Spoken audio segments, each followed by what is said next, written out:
Okay, first things first is the chassis. Now we buy our chassis in, they cost us £1,549. Because we're commercial outfitters, we buy them in, the VIN number's all ready to go. It's very easy for us to build up from that point. You can build your own. You can download the plans, there's plenty available on the internet, and build your own. You could save loads of money.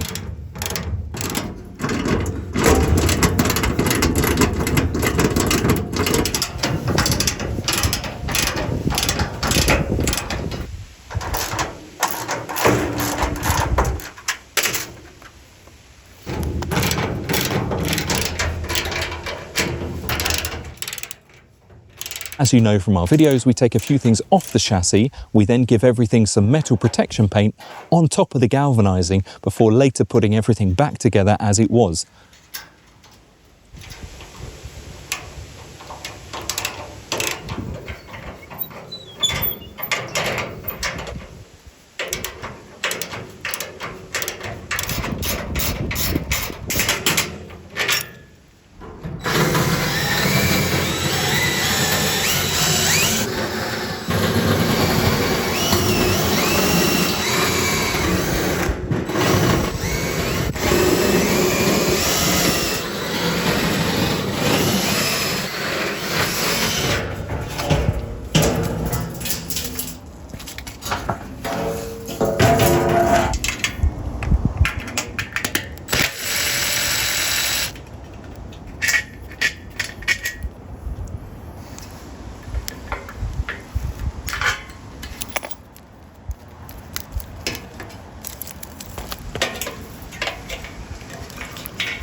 Okay, next thing is the 25mm insulation. Now that creates part of the insulation bubble that we talk about in the videos, and also the 12mm marine ply gets screwed to the chassis, which gives us a really strong base.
Okay, let's get on with the frame. Now, as you remember from the build videos, we use 12mm birch plywood.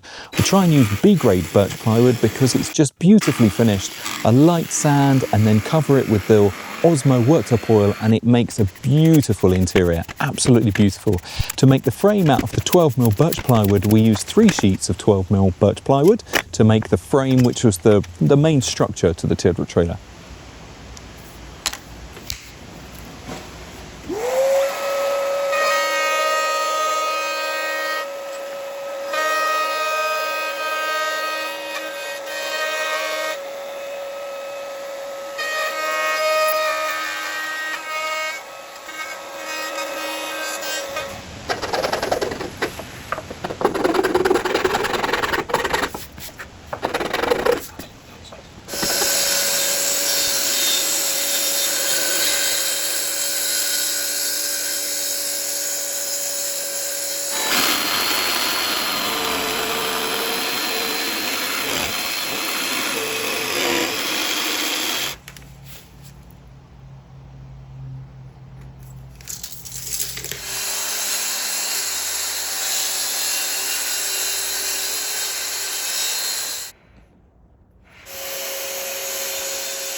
Okay, to the sides of the main frame, we've used 3 sheets of 4mm birch plywood. Again, not only because it's going to be beautiful on the inside, but also because it's really, really strong.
If I take my time and make a really nice template, then if I need to recreate this template, I can lay it on some plywood and use my flush trim router bits to create as many of these as I need to, and they'll all be exactly the same.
So I got this a little bit wrong. I glued the 12mm ply to the extension piece first, which then left me no room to get a fixing onto the teardrop trailer.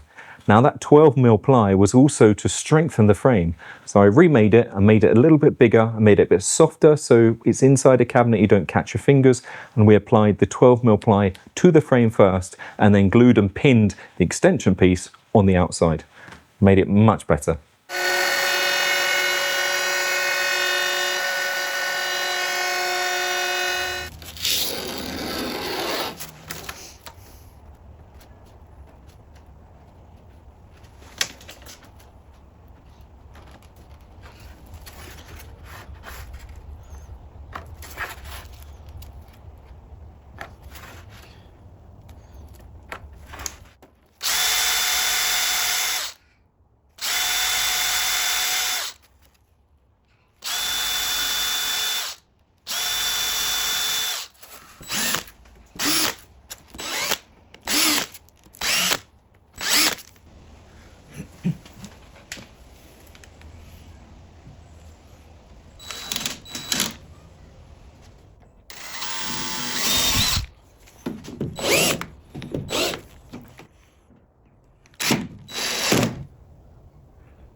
So now I'm going to glue and staple along this really narrow edge here. Now I've got an air stapler which makes it a lot easier, and quite frankly the staples are only there until the glue goes off.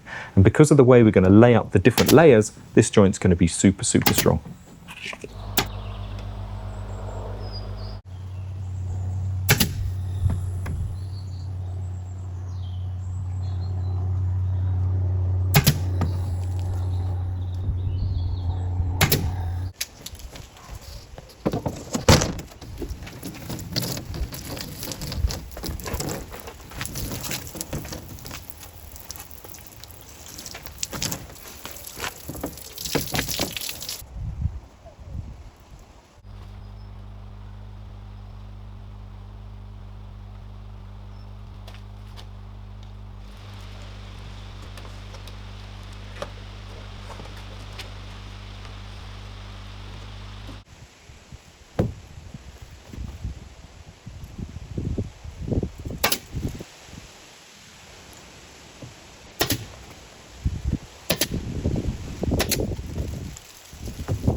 So we've done the first layer of plywood to the teardrop trailer.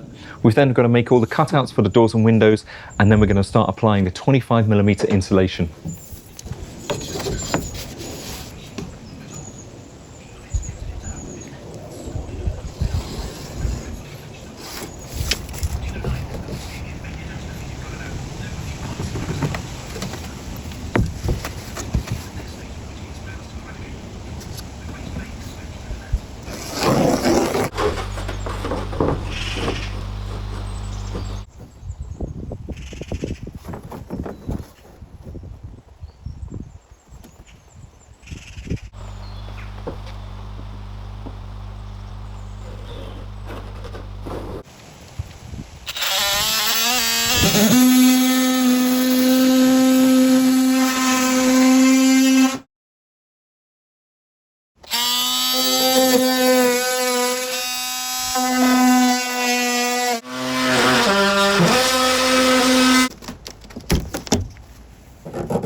Now I know that that clamping process looks pretty sketchy, but let's face it, we only need light pressure to adhere the polystyrene to the teardrop trailer. Now, just using scraps of wood that we've all got lying around the workshop, you can apply enough pressure to the polystyrene that it's got time to grab to that plywood inner core. Now the PU glue is going to grab within half an hour and it's gone. It's got into all the cells of the polystyrene, it's got into the lignum of the wood, and it's glued.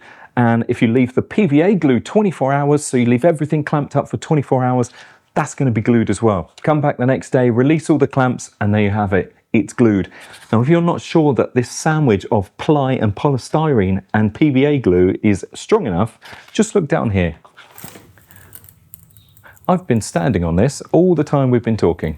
So if you have got anything more than just a few little hairline cracks, now's the time to go around with some expanding foam, just fill in those holes and trim it off afterwards.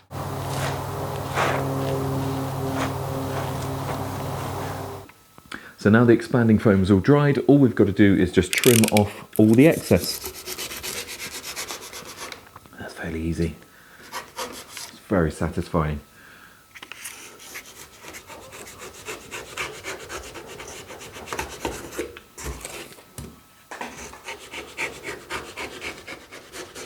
So that is all the insulation done, all the cracks are filled. Now all I need to do is make a few holes for windows and hatches, and then we're going to apply the last layer of plywood.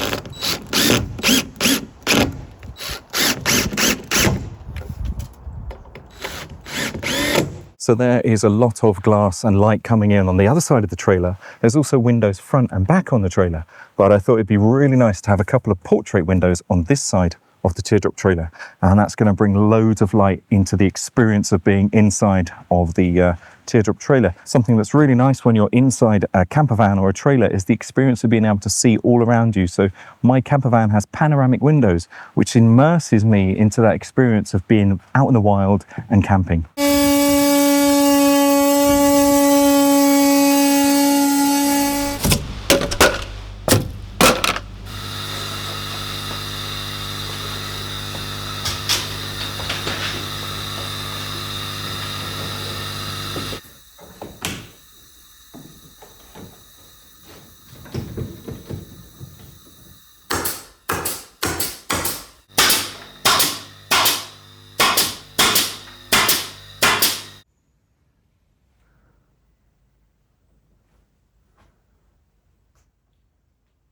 I've got these windows for the teardrop trailer. They are the portrait windows. They're going to go in the opposite side of the door. Now, they're automotive windows and they've got this 50mm border here.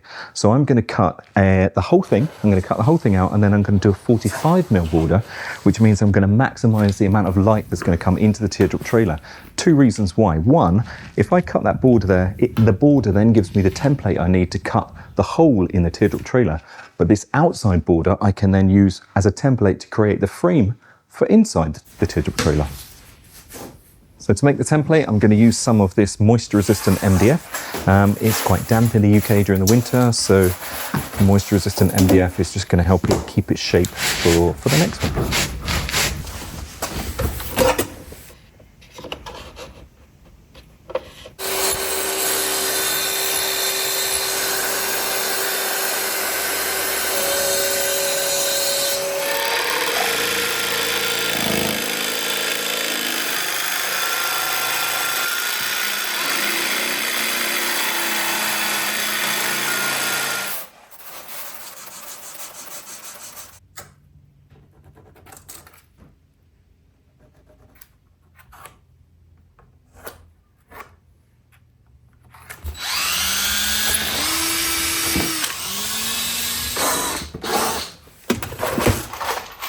Now I'm going to take that template, I'm going to fix it to the side of the teardrop trailer and use my router to cut out these lines perfectly, and then laminate this to the outside of the teardrop trailer, and I'm going to copy this onto a nice piece of birch plywood and fix that on the inside of the teardrop trailer.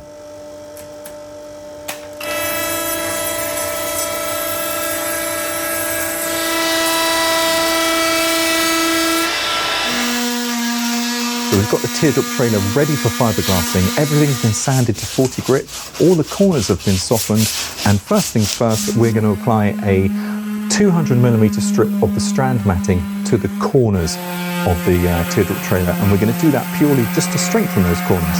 Some of the tools we need are 400g Strand matting, surface tissue, polyester resin. I'm using a tinted polyester resin. We need our catalyst, a catalyst mixer bottle. We need some acetone, just a general clear up. We need gloves because this stuff is really dangerous and you don't want it on your skin. We have got some gel coat and wax styrene to go in the gel coat to make it a flow coat. We've then got rollers because we've got a huge surface area to cover. We've got paintbrushes for the tickly fiddly bits. We've got mix-up sticks because we're going to definitely need to mix this up. Some big old buckets to mix everything up in. And then we've got the filleted roller, which is what helps push the polyester resin through the chopped strand matting and get rid of all the bubbles. So if you've got all that, shall we begin?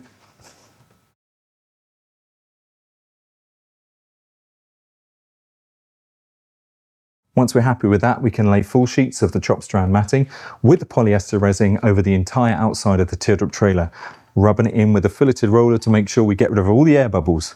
Once that's done, we can then add the surface tissue and again, rub it in, make sure you've got rid of all the air bubbles. Once we're happy with that, we can then add our gel coat. Once we're happy with the gel coat, we can then add some wax styrene to our gel coat to make a flow coat, and the flow coat is the final coat to the outside of the teardrop trailer. If you want to know more about resins, epoxy resins, polyester resins, I'm going to put a few links in the description. I can highly recommend Fish Bump TV. They're going to show you how to use resin and how not to use resins.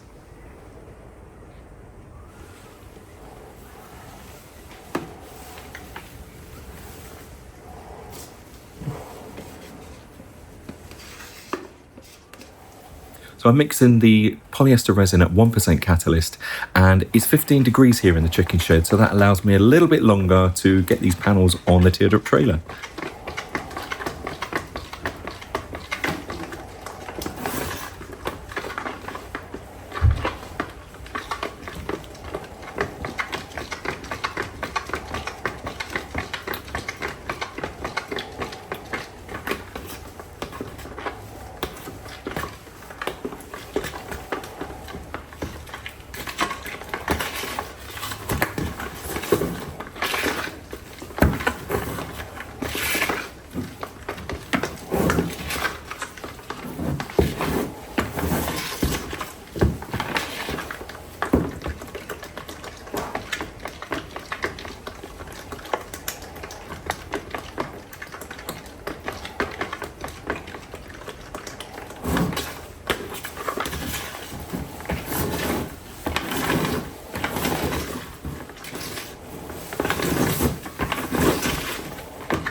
If you do like what we're doing, please consider subscribing. If you've got any questions, just drop us a question. We're more than happy to answer anything. And if you just want to say hi, give us a thumbs up.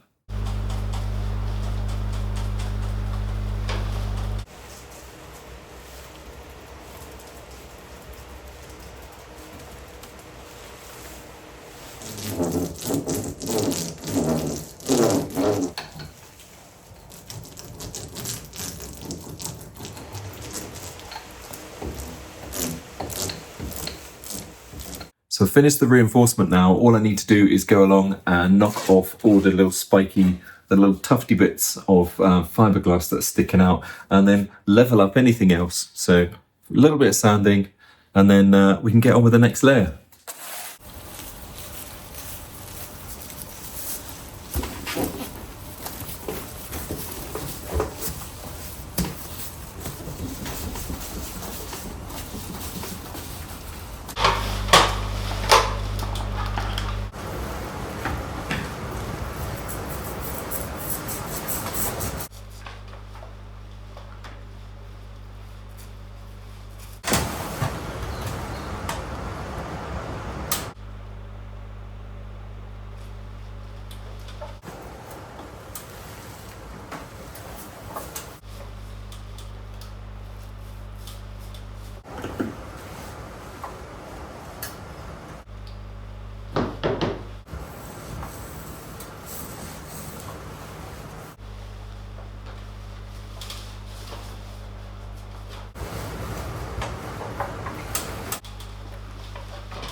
I'd like to apologise. Whilst I was doing the laying up of the fiberglass matting, I didn't really have time to change the camera angles, so it's all very fixed.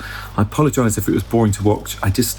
In the mixing process and laying the fiberglass on the teardrop, I just didn't have time to keep changing the cameras, so hopefully it wasn't too boring. If you have any questions about the process, I'm happy to do like a few little demonstration pieces to show you how I lay things up and, you know, applying flow coats and gel coats and things like that. Just leave a comment if you want to see that kind of stuff. I'll do like a short video on how to lay up the polyester resin for the teardrop trailer. But yeah, I am really sorry that I didn't change the camera very much.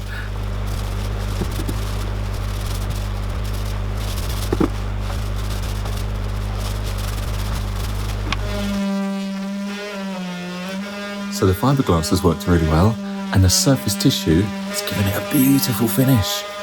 Really excited. So all I need to do now is go around and trim off any excess, and then I'm going to sand everything at 80 grit to make sure there's no little bumps or anything sticking out anywhere, no little flaky bits of fiberglass, and then we're ready for the gel coat. Once that's done, I can go over with the gel coat, and then before that dries out totally, I can give it another coat, but this time with flow coat, which is gel coat with a wax styrene in it. So that'll have the flow coat, and that's the finishing coat. And then after all that, we just give it some light sanding and a bit of buffing to make it really look nice.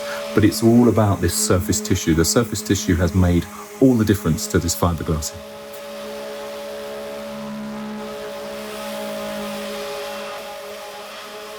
But first I'm going to have a coffee because someone bought me a coffee, and it's so lovely. Thank you very much. It was probably my wife, but hey, thank you so much.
That was quite an effort to get that gel coat and flow coat all on, and it does look really nice, although you can't really see it at the moment. But next time you will see it all finished, and we're going to start adding some doors and windows.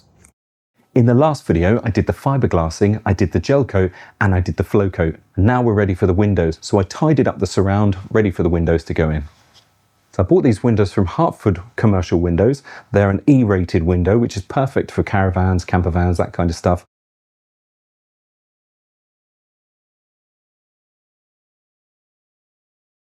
They also have an internal fly screen and thermal blackout blind. So that's the fly screen, and there's the thermal blackout. And these are in an aluminium frame.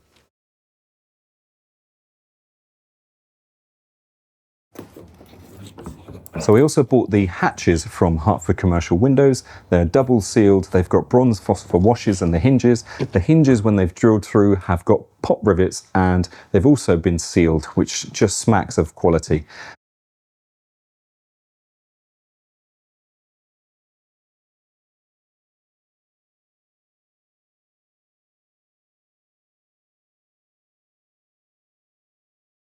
The fiberglass is finished, although there are a few little bits of lint just in the surface of the fiberglass, and that was from the roller.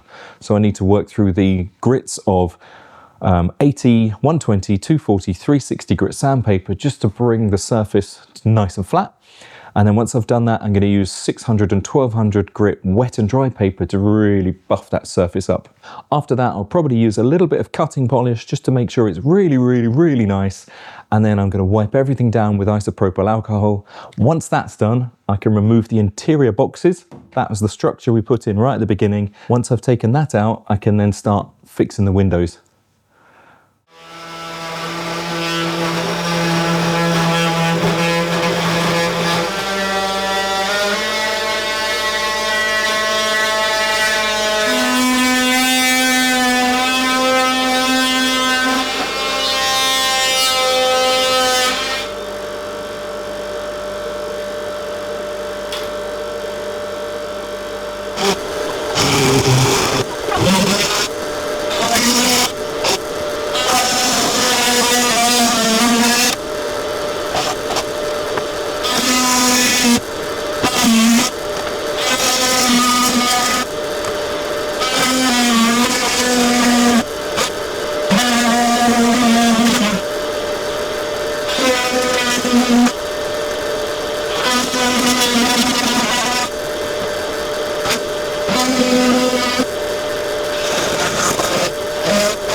So there you go. I like to take my sponge, and then I take half a sheet of wet and dry paper, put my paddle on, fix the wet and dry paper at the front, thread it in at the back, make sure it's reasonably tight.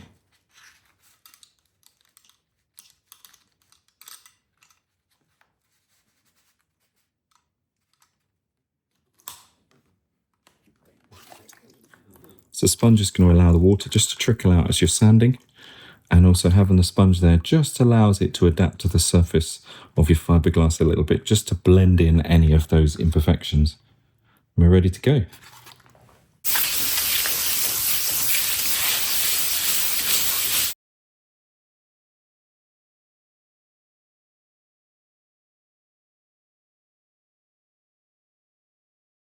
So the sanding's finished. I'm going to wipe around the window with some isopropyl alcohol just to make sure there's no residue, and that'll allow the glue that's going to hold the windows in place to bond really well. Once that's done, I'm going to remove the boxing, the shapes that we built to help construct the teardrop trailer. I'm going to take that out and the whole interior is going to be clear and ready. Then I'm going to start putting the windows in.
So in order to get the window size here, I'm going to put the template back on the window,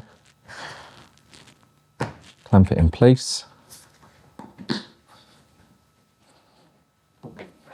check it for square, top and bottom.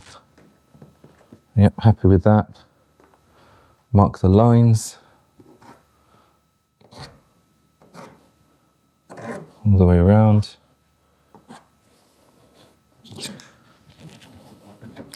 Take off your clamps onto your lines, put a wedge in to mark the window.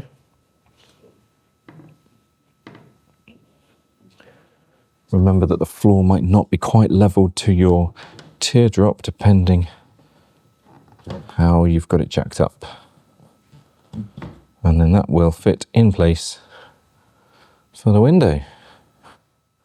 So we've marked the template on the teardrop trailer and it's now time to prepare the glass. First things first, get your gloves on. Then we need to wipe the glass and the teardrop trailer with isopropyl alcohol. You can use the special little isopropyl wipe that comes with camper glass, or if you've got your own stuff, it doesn't matter. Either way, it just needs to be done. Then we're going to apply the primer to the window. We're also going to apply the primer to the teardrop trailer in the same place. Make sure your gloves are on. If you get this on your skin, it will be on there for about 2 weeks. I know. Then we need to open the glue. We need to fix the nozzle. Don't play with the nozzle. It's exactly the shape it should be. Pop the nozzle on and we're going to apply the glue continuously over that primer. Once that's ready, we're then going to lift the glass. We're going to put it in place. We're going to hold it in place with a little bit of parcel tape, and also we've got the wedge that we put at the bottom of the glass. So if you're ready,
Hey folks, welcome back to Bear Campers. We've been working on a teardrop trailer ready for some wild adventures, and this one's getting close to the finish line.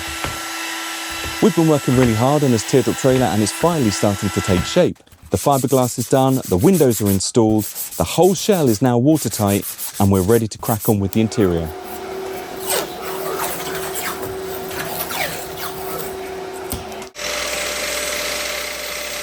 If you've missed any of our previous videos from the frame all the way up to fiberglassing, I'll leave a link in the description so you can catch up a little bit later.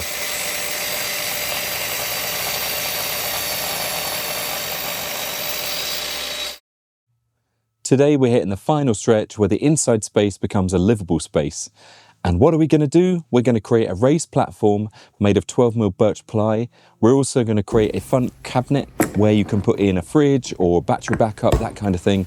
We're then going to create a pull-out kitchen at the back, which you can access from the inside too. So stick around, it's going to be an adventure.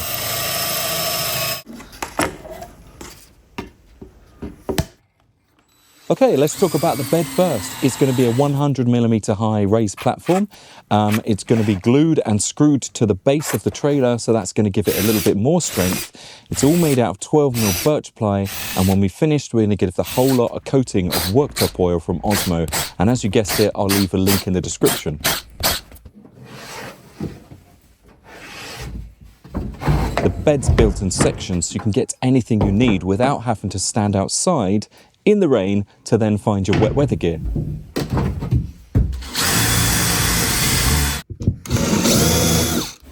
As I said, the frames are made from 12mm birch ply, and the frames are glued and screwed to the base of the trailer, just adding a little bit more strength. And the deck is also 12mm birch ply. So I'm going to mark out the places where I want that extra airflow to be, because I can't have it on the edge of the board. And what you don't want is to have a solid board with no airflow, because you will then get that kind of old caravan musty nasty smell. So a bit of airflow will just help keep all the cabinets fresh. Just to make sure you don't snag your bedding, just round over all the cuts you make on the edges of the board so it's all nice and soft. And don't forget, a coat of Osmo oil on everything seals it all nice and tight and gives it a really good finish.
Some folks just want a cozy place to sleep and make a brew. Other people want refrigeration, they want power, they want solar panels. And as long as you design those kind of ideas in at the beginning, you can always change it later. And that's the idea here at Bear Campers. Design something that's adaptable for the future, because no two adventures are ever the same.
Okay, so this customer went for the minimalist option. No fridge, no battery backup, just loads of space, adaptable space so they can put in climbing gear, ropes, that kind of thing, you know?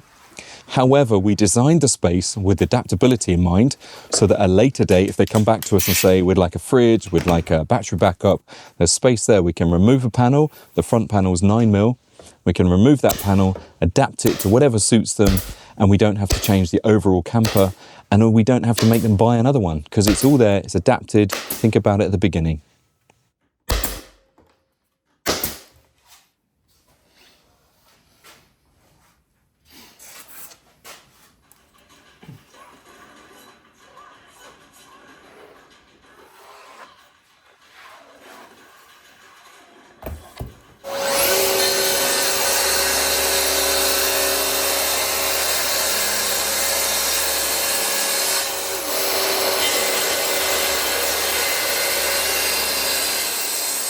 Okay, let's go to the kitchen because this is my favorite bit. We're making a pull-out kitchen.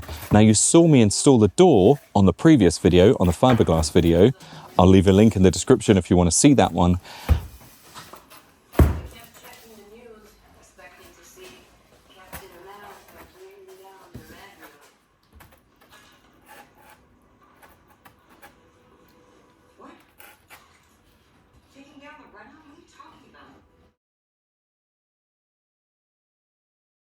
This kitchen is mounted on 120 kilo rated runners, ball bearing runners, just so that you can slide it out and it's all nice and smooth.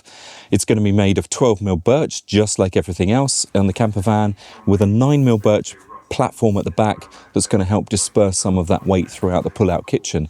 Now, the best thing about this kitchen is not only can you pull it out, set up your camping stoves, get all your food, it's all ready there, you can prep it up, cooking under the stars. You can also shut the door, and on a rainy day, you can make a brew from inside.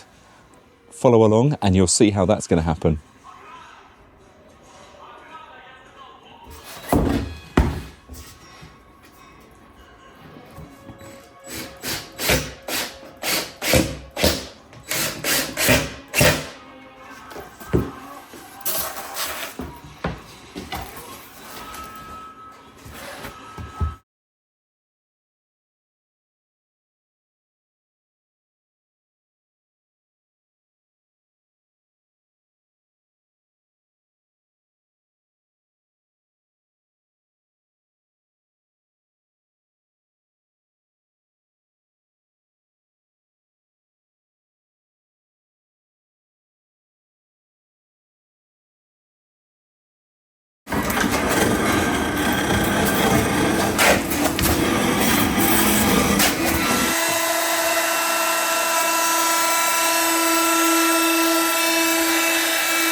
So that's where we've got to.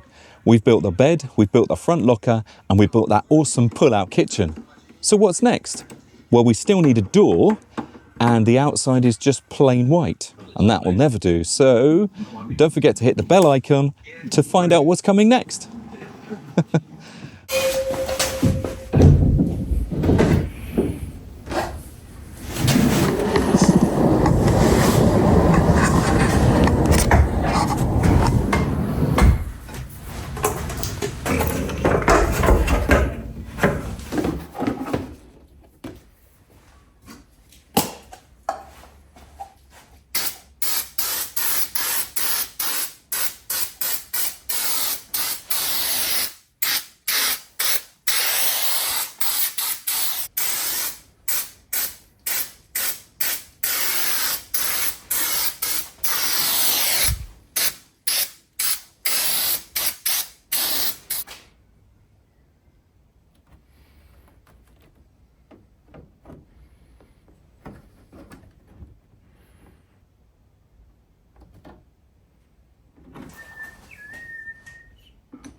Hello and welcome back to Bear Campers. Today we're going to be fitting charcoal stretch fabric up and over on the inside of the Teardrop trailer.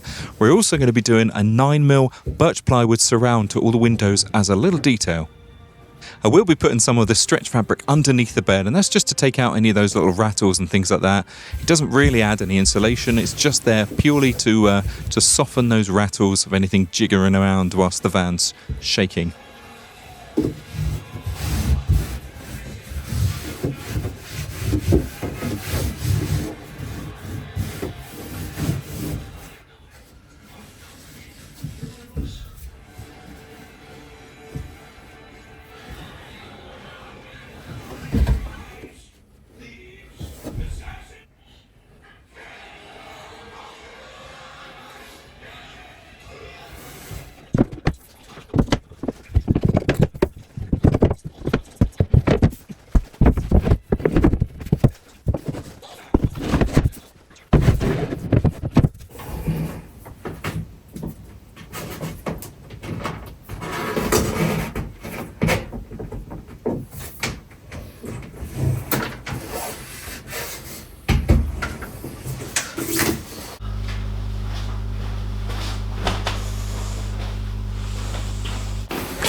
Well, if you ignore the little bit I showed a moment ago, I am about to start putting the stretch fabric on the roof of the Teardrop trailer. Now, most of these are easy to cut. It's all squares. We've made everything really nicely so we can measure it, cut it to square, and then we can apply contact adhesive to both sides and then stick it up. I'll leave a link in the description for the contact adhesive.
Okay, to the glue, I'm using a heat-proof contact adhesive.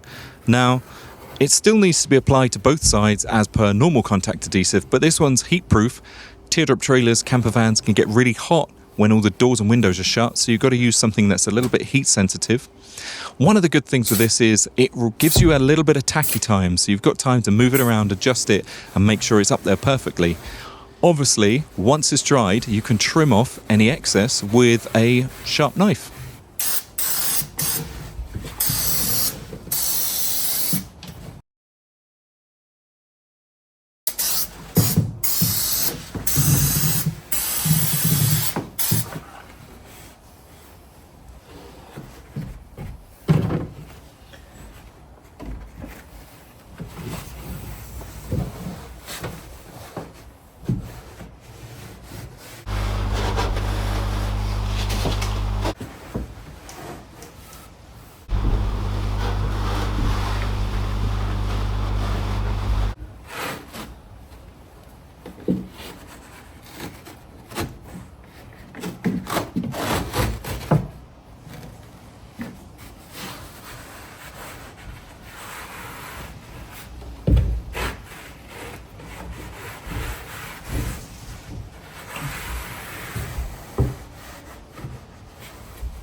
Okay, so let's talk about cutting the stretch fabric. Now, I get through a lot of blades.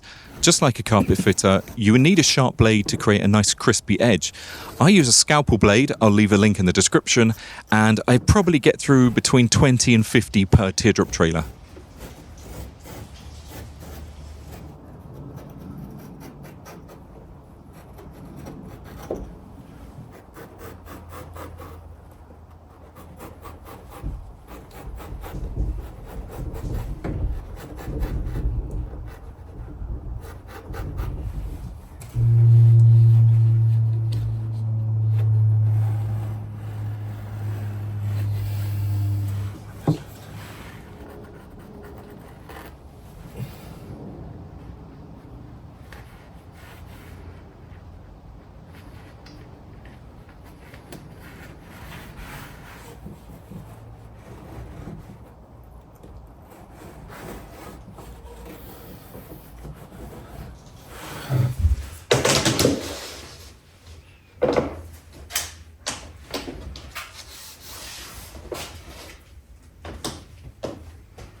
Well, thanks for sticking around. At the end of this teardrop trailer build, I'm going to do a cost breakdown so you can see exactly how much I spent on this teardrop trailer.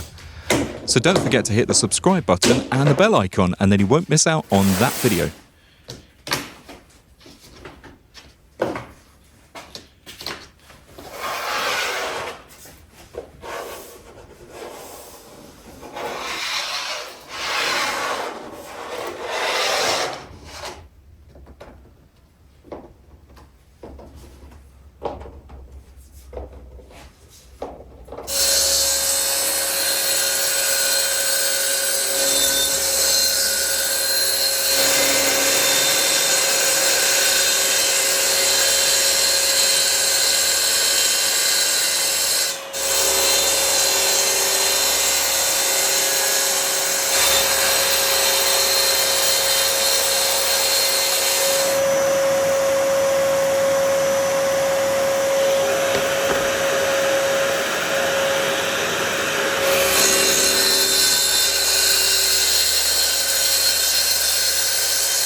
As for all that beautiful birch plywood on our Teardrop trailer build, everything's been sanded to 120 grit and treated with Osmo worktop oil so that it's nice and sealed and a beautiful finish.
Do you remember a couple of videos ago we cut holes in the walls of the Teardrop trailer to put the windows in, and right at this moment you can see the exposed 25mm insulation.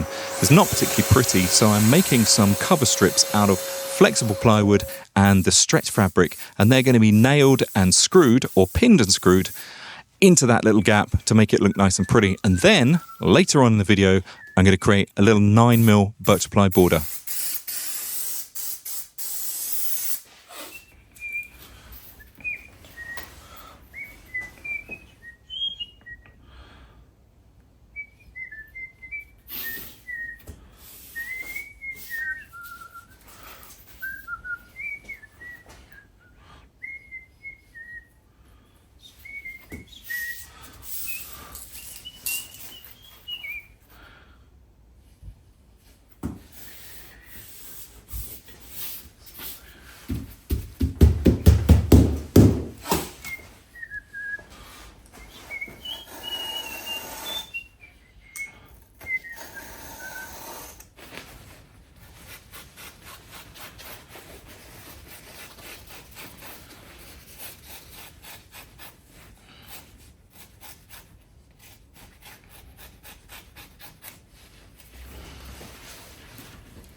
These little infill pieces are glued on with PVA glue to the wood, and then I'm using some of the PU contact adhesive onto the polystyrene. So it all grabs there. The staples or the nails are only there to hold it in place whilst the glue goes off, and then everything's tickety-boo.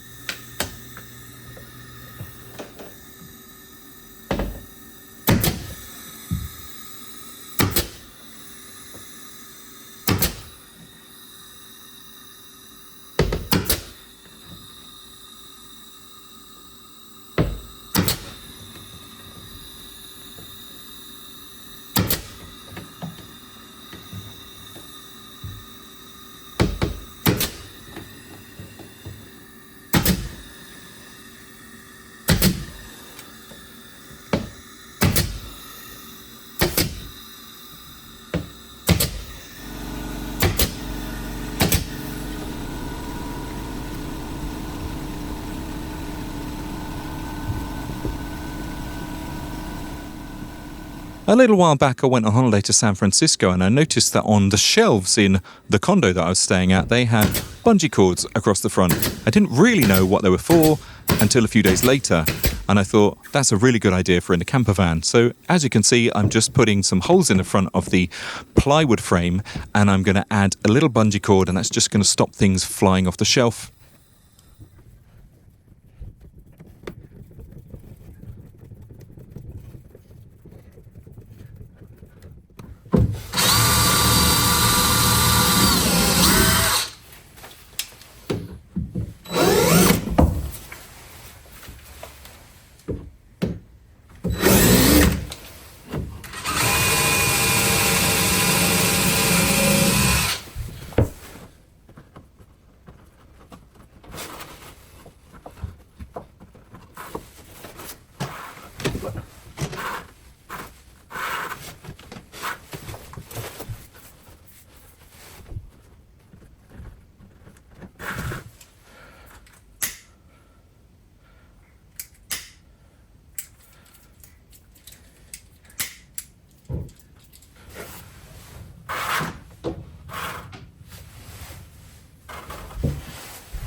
The window detail front and back isn't purely there for aesthetic reasons. It does provide a bit more stability for that window blind. So you've got the mesh that comes down so that you can have the window open day and night, no bugs.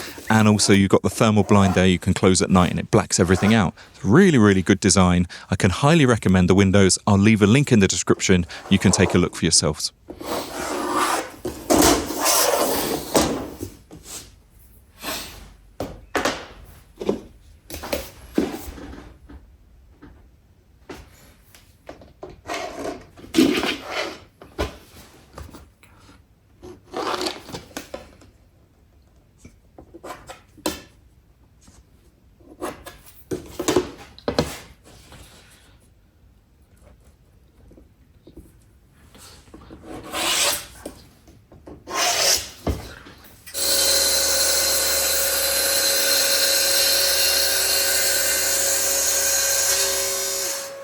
Unlike that first kiss many years ago in high school, you can subscribe to me and we can break up later. I don't mind.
Hello and welcome back to Bear Campers. Today we're going to be fitting the custom-made door we had made for our Teardrop trailer, and also we're going to be making some thermal blinds for the doors and windows. Of course, we're going to leave links in the description for all the tools and materials we use, and we're going to give you some little tips along the way. So, shall we begin? Oh, hold on 1 second. Someone's sneaking off for a bacon sandwich.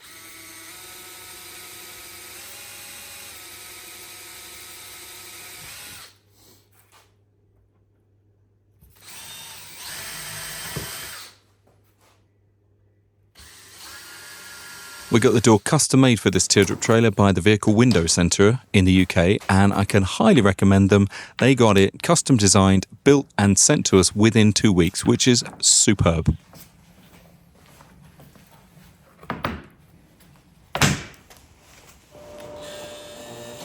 In the meantime, we used the drawing that was agreed by the Vehicle Window Centre to create a template so that we could cut the hole in the teardrop trailer precisely, so when it arrived we could get it fitted quickly.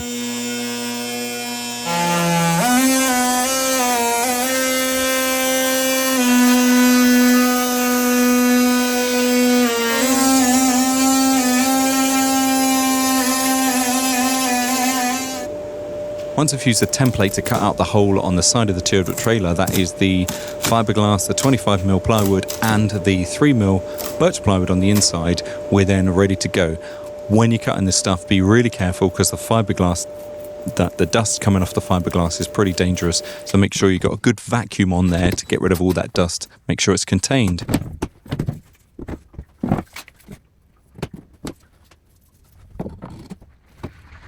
Now, just like in our previous videos, the window surrounds aren't there just for aesthetics, they're also there for functionality. The screws on them are going to be used to have magnetic clips for the thermal blinds. That's going to come later on in the video.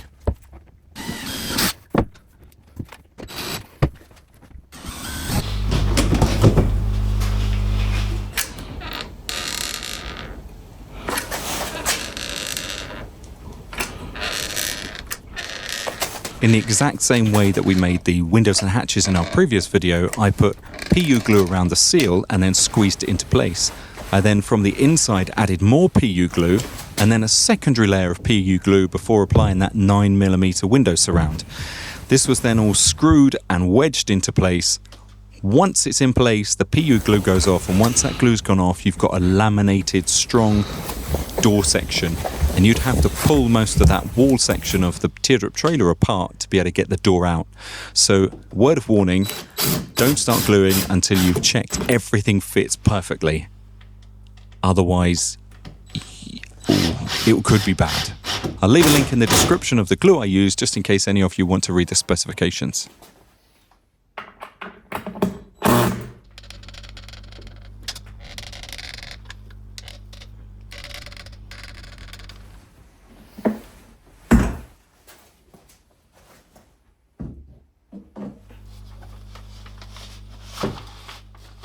As I said, a 2-week turnaround from design to delivery is phenomenally quick, and for the quality as well, I was really impressed.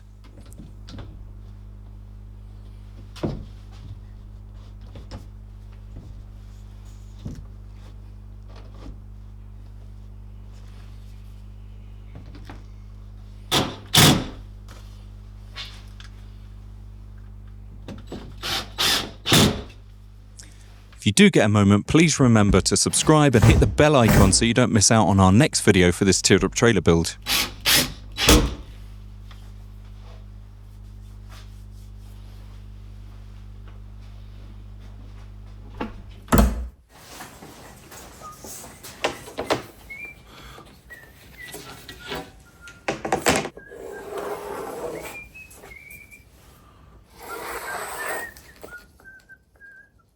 So the screws on the window surround were left flush because we're going to be using a little magnet in the thermal blinds later to make them click in place.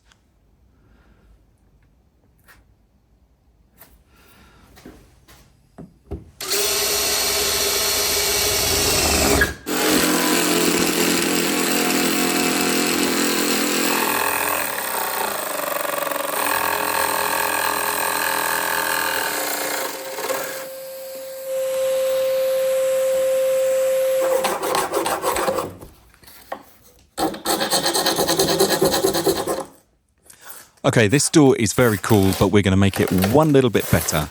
We're going to add a vertical window, just like on the other side of the teardrop trailer.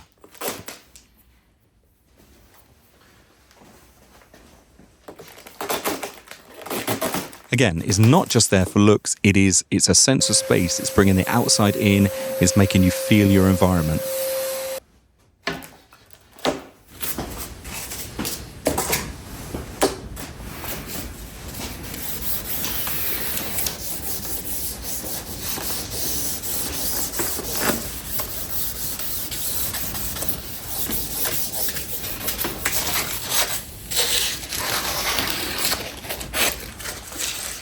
In the same way that we fitted the windows to the other side of the teardrop trailer, the window was prepared, then all the surfaces were wiped with isopropyl alcohol before we applied the special window sticking adhesive.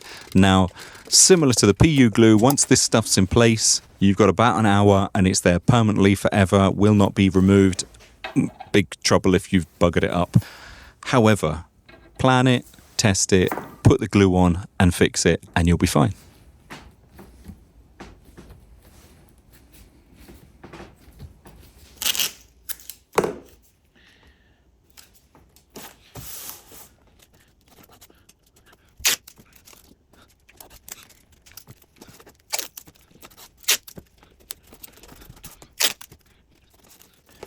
And just so that we match the other side of the teardrop trailer, the surround on that door where you can see the insulation, we just use a little strip of our flexible plywood and some of that 4-way stretch grey fabric just to trim around the window before then applying our 50mm birch plywood window surround that's going to have the thermal blinds attached to it a little bit later on.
Now, once again, we could have made the door and the windows in-house, but for the price and the speed and the quality of manufacture, it's always worth finding someone local that can make the products you require, especially if they can do them bespoke exactly as you want them. And I would highly recommend them. I'll leave a link to their website in the description so you can go on and see what kind of things they make.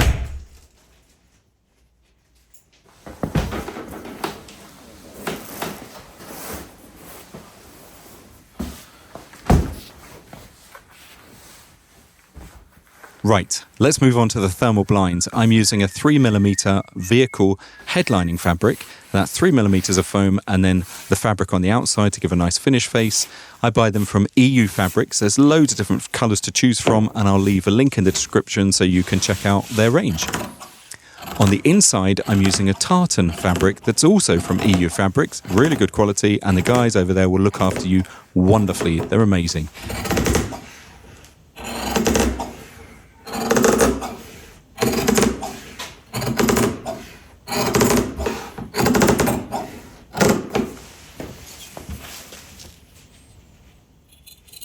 Now, it's relatively easy to do this part. Using the templates that we started out with right at the beginning, we can just cut one of the headlining fabrics and then one of the finishing fabrics and then put them back together, back to back together, and then sew them up.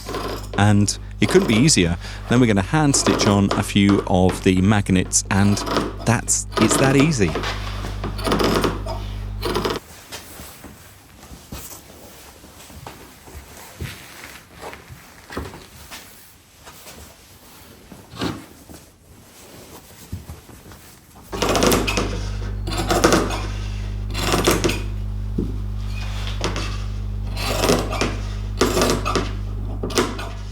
I can highly recommend, if you don't have some big scissors like this, go out and buy yourself just a new pair of scissors, because cutting fabric with old crusty scissors just takes so long and it's annoying and crusty.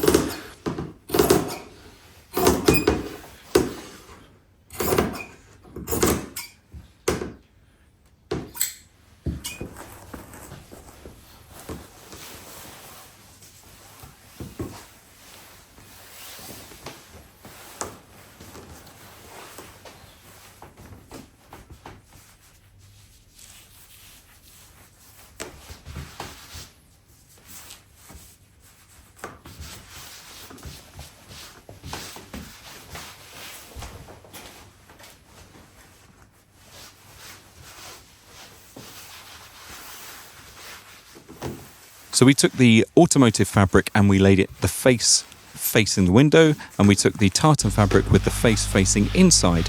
We then sewed the two layers together with some bias binding, and later on, once all of the windows were finished and all of the thermal blinds were finished, we then sewed on, just hand stitched, some of these little magnets so that when you put the thermal blinds on the window, they just click into place. And it's that easy. When you don't want them, you can just roll them up and stick them under the bed.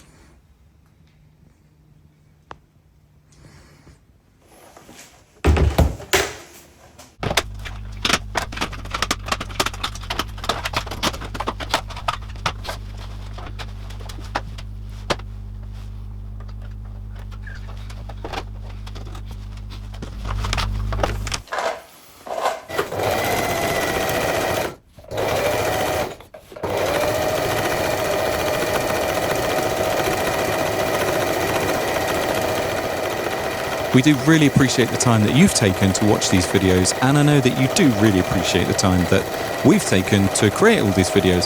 So if you could show that appreciation by pressing the subscribe button, that would be really, really cool. Thank you.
You don't need to buy decals, you can make your own. I'm going to show you how I do it on my Teardrop trailers. I'm going to leave all the links in the description. And this is the last video in the Teardrop trailer series. We're going to put all the outside back together, the cabinet on the front, the mud guards on, the lights on, the decals on, and then we're going to drive away into the sunset.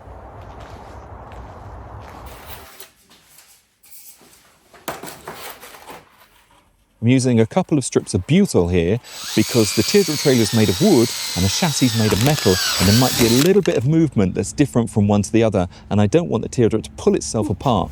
So the butyl strip will allow a little bit of movement while stopping any water from penetrating.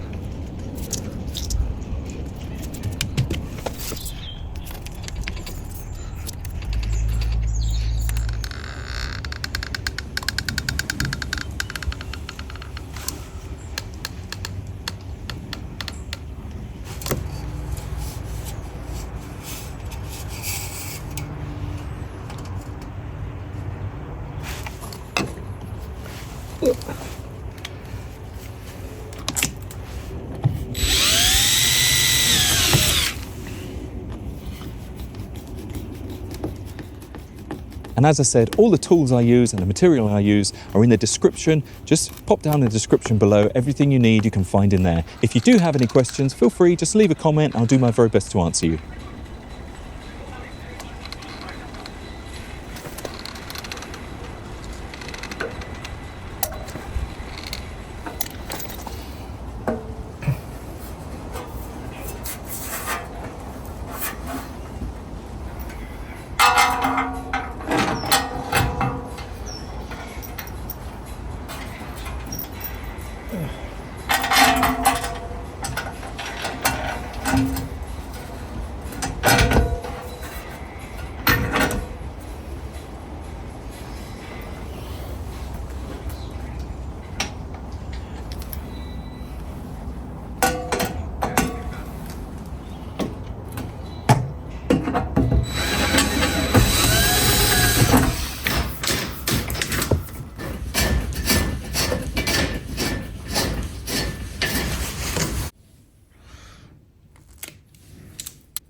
Right, so 7-pin electrics. I'm going to leave a link in the description for 7-pin and 13-pin electrics, so if you need it, it will be right there for you. Do advise that you use the little ferrule clips. They're really good for guaranteeing that that connection stays secure.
Okay, let's get onto the decals. Now, as you can see, I made a massive template of one side of the van. I then marked up where the windows were. I did the same on the door side. I'm not going to show you both because it's quite boring. I then transferred it to the table. Once I had it on the table, I then marked up with a pencil roughly the kind of decals that I wanted and the kind of finish look that I wanted for the Teardrop trailer. Once I kind of got it how I wanted, I then went in with my ruler and precision knife to make sure that the lines were perfectly straight. Once those lines were perfectly straight, I then cut them all out, making my own little templates that I could later transfer onto a roll of decals.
There's lots of decals out there. There's some cheap ass ones, there's some not so bad ones, and there's some really good ones. I suggest you buy the really good ones. If you buy it on the roll price, it's not particularly expensive. You want to be looking for decals that are going to last in the UV about 7 years minimum. I'm going to leave some links in the description where you can buy some decals, or you can look at the specifications of the decals that we buy.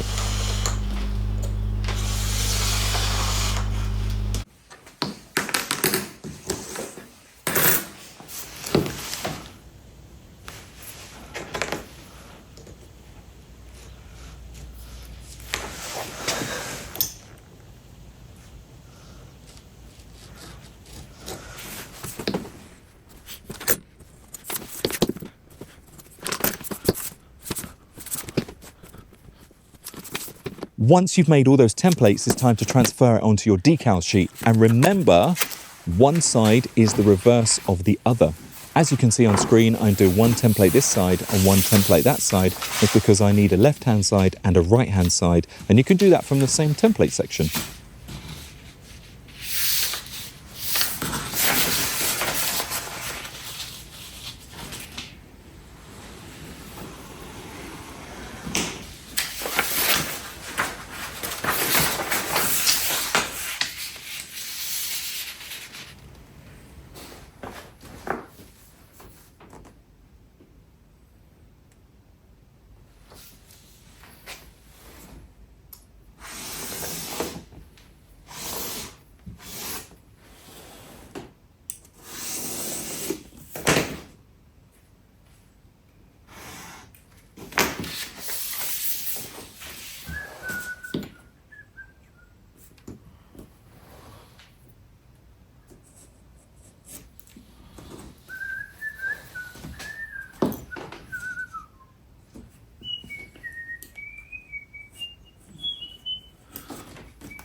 Okay, the next bit is fairly easy, but it does take a little bit of time, and I would recommend you take a little time to make sure that everything is really, really neat.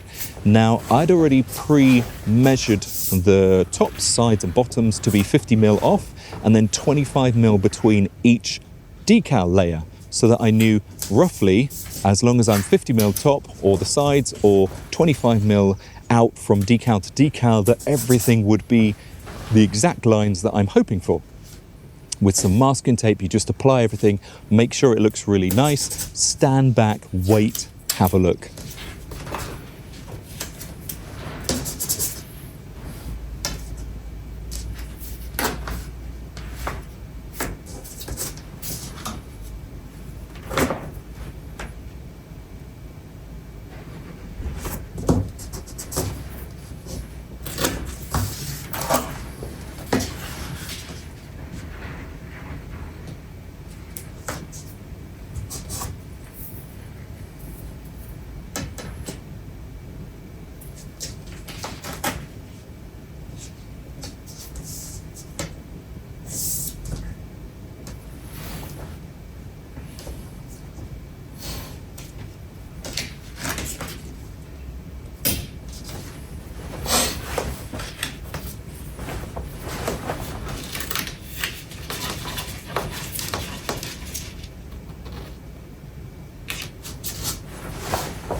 Once you're happy with everything, then you can spray down the decals, peel off that backing paper, and then apply it to the surface of your teardrop. Then you've just got to squeeze out all the air, and that's where the water's really good, because it gives you just a little bit of help to make sure that it's in the right place before finally all the air's gone and it's stuck. Within a day or two, that's going to have completely dried out and be very, very much stuck to the side of your teardrop. If you want to take it off, just warm it up with a hairdryer, cut out a new decal because you won't be able to reuse it, cut out a new decal and stick it back on the side of your teardrop trailer. Now, doing one side is literally the reverse of doing the other side, and you can see from the finished product that it looks pretty cool.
So you can see from what I've done that it's pretty easy to do your own decals. Buy it on the roll, measure them out. If you want to do something really intricate like mountains or a compass, buy them pre-cut.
So as you can see, decals are really easy. I'm going to leave a link in the description for all the tools that I use as normal and all the materials that we use. If you've got any questions, please pop it in the comments below, and don't forget to subscribe maybe, and we'll see you on the next one.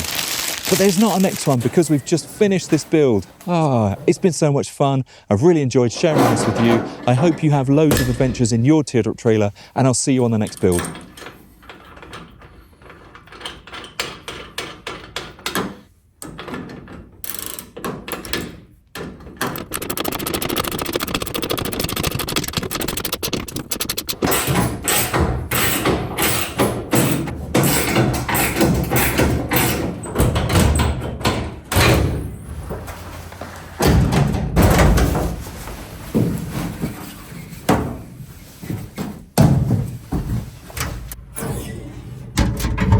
Would you mind? I'm trying to do a bloody YouTube video here, nature. Cheek.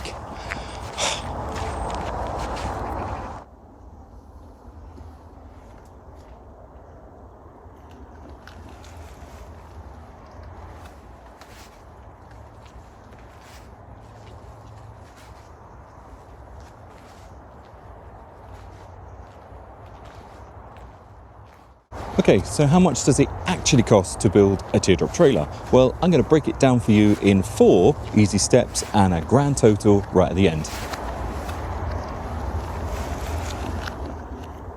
Okay, let's start out with the biggest total cost, which was the trailer. Now, we buy them custom made because they come with a VIN number and they can instantly be used on any EU roads.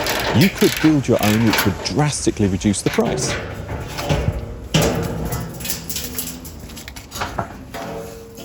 Once we'd stripped the trailer down, we then covered everything with a metal protection paint. Just, you know, it's like belt and braces. You may as well, everything's uncovered, you may as well paint it at that point. So once we'd prepared the chassis, we used 3 sheets of 25mm thick polystyrene insulation, and that insulates from underneath the teardrop. We then sandwiched that with 12mm marine ply and screwed that directly into the trailer. Okay, preparing the frame, and this is where the insides really start to come together. We used 3 sheets of 12mm birch plywood to create those beautiful shapes that create the strength, but also that cozy, warm looking interior. And we used birch ply because it has a brilliant finish and it's really strong. We then used 3 sheets of 4mm birch plywood to do the outsides, and we did that so that the sides are really strong and it gives it that lateral strength. Right, I know you're thinking about the curves. How did we do that? Well, we used 4 sheets of 5mm thick Flexi plywood, glued and pinned, creating those beautiful curves front and back. Once we built the frame, covered it with that Flexi plywood, we then used 7 sheets of 25mm insulation, and that was all the way up and over and on the sides, creating a complete insulated teardrop bubble. Okay, well, the insulation's complete, and if you remember from the videos, the next thing we did was wrap the insulation with another layer of plywood, and we used 4 sheets of 5mm thick Flexi plywood up and over, just like before, and then we used 3 sheets of 3mm thick marine plywoods just for down the sides. That's all laminated to that 25mm polystyrene insulation. Okay, before we get onto the fiberglass bit, we did use 1 sheet of 12mm birch plywood and 1 sheet of 6mm birch plywood to do the internal cabinets and that amazing pull-out kitchen that you can see in this video. Okay, here's the important bit. We used 15 square meters of polyester vinyl fiberglassing. I like to buy my polyester vinyl fiberglass tinted, and I use the same tint for my flow coat and gel coat. Also included in that price was the 15 square meters of chopped strand matting and the finishing matting, which makes it a really smooth finish, easy to sand down before you then get on with your flow coat and gel coat. Okay, so the fiberglassing's done, the internal's done, the kitchen's done. What's next? This video will show you the windows that we put in, and we used opening windows front and back. with the fly screens and the blinds. We then used fixed laminated windows to the sides and to the door. And speaking of the door, that was probably the third most expensive thing we spent out on, but we have them custom made to the user's requirements. This door was beautiful. It's a massive opening door so the customers could really experience, the surroundings that they're camping in. And quickly, I'm going to go back to that kitchen. In this video here, the drawer runners, they were fantastic drawer runners. They would take 120 kilos, which means you can pull that drawer out, you can do all your cooking, you could probably even sit on it and it wouldn't bother those drawer runners. They're absolutely fantastic. The company I order them from are brilliant. Their customer service is fantastic, and I'll leave a link in the description.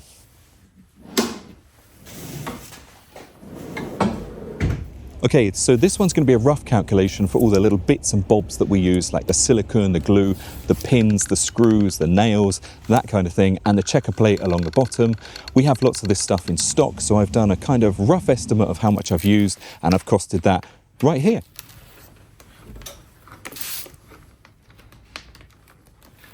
Okay, so some of you have probably added this up already in your heads, but the foundation, the chassis, came to a total of £1,645. The frame, or the structural elements, and that beautiful kitchen came to £1,383. The big spend out on the windows and doors that look absolutely fantastic. If you want to see those, they're in this video here. That came to £1,703. And the roundup of all the little extras and the bits and bobs that we use came to £172. Okay, well the total came to £4,907.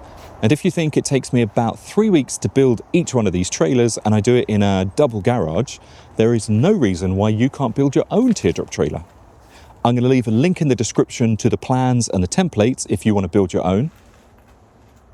I'd love to get some feedback on you building your own projects. If you've got any questions, just pop them in the comments below. I'll do my very best to answer your questions.